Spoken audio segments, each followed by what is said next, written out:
Before Scarlett, there was Ellen. Let's break down her tragic backstory. But first, let's set the stage. Gone with the Wind is a book that was turned into a movie in 1939. It's set during the Civil War in the South, and yes, it is deeply problematic. The story centers around Scarlett O'Hara. But I don't want to talk about Scarlett. I want to talk about her mother, Ellen. Ellen was born into a wealthy, high society Southern family in Savannah, Georgia. However, when Ellen's 15 years old, she has a problem. She is deeply, madly in love with her cousin, Philippe. And her family says, absolutely not, this is never going to happen. So what they decide to do is to send Philippe out west. Tragically, he ends up dying in a bar fight of all things.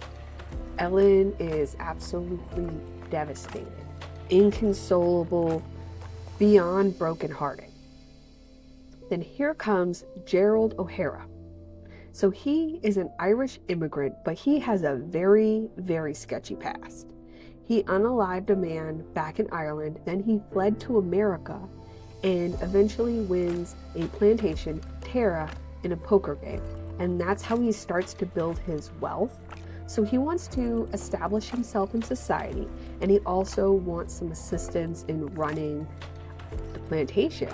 So he decides that he needs a wife to kind of help him manage things. So then he decides to go to Savannah. He gets his friends to introduce him to society, and then he sets his sights on Ellen. Did I mention that Gerald is about 28 years older than Ellen? And he is not exactly, shall we say, a heartthrob?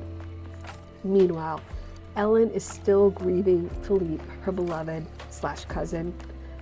So when Gerald proposes, Ellen says yes. And her father, he tries to stop the marriage, but then Ellen threatens to become a nun if her father doesn't let her marry Gerald. So Ellen marries Gerald and leaves her home and her past behind her. They settle in Tara. They have 6 children. However, sadly, only 3 survive. Ellen becomes the true head of household. She's managing the finances, she's caring for the poor, she's a nurse to the sick. Essentially, it's Ellen who's running the show at Tara. She even maintains a good relationship with Gerald, her husband. He actually adores her, all things considered. Then tragically, at just 33 years old, Ellen dies of typhoid fever. Her last words, she calls out for Philippe. Not her husband, not her children. She may have been a minor character on screen, but Ellen O'Hara carried the weight of the entire household, a broken heart, and a life of sacrifice.